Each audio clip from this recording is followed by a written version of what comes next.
Let's build a plane that flies above the weather, across the country, across the world. The movie The Aviator tells the story of how billionaire, legendary producer, and then owner of TWA, Howard Hughes, transformed the skies. With Lockheed Martin by his side, they created and built an airplane that was better than all the rest. And with the introduction of the Constellation, or rather Connie for short, the world was forever changed.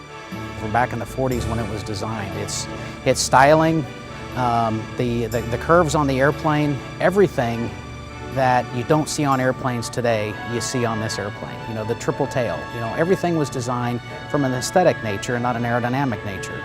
But looks weren't the only advantage Connie had among the ladies. This plane broke records and ultimately gave people the opportunity to see the world.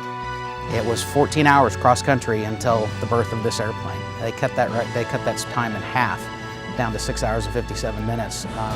This airplane was such a technological leap. It was pressurized, it was high altitude. You got above the clouds, above the weather, into the smooth air.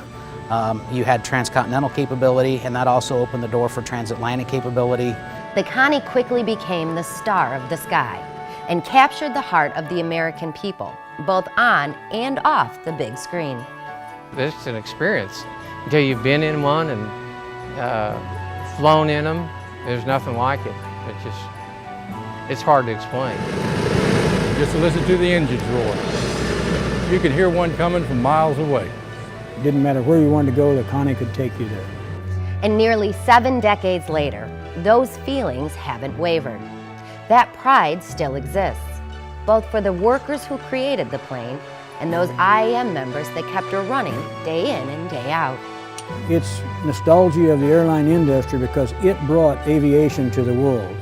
We think this is something that is part of the aviation history, not just TWA's history, the aviation history. That's why the machinists have given the museum its support, as well as the expertise of its membership, and will continue to do so, to make sure Connie and the piece of Americana she represents is not lost.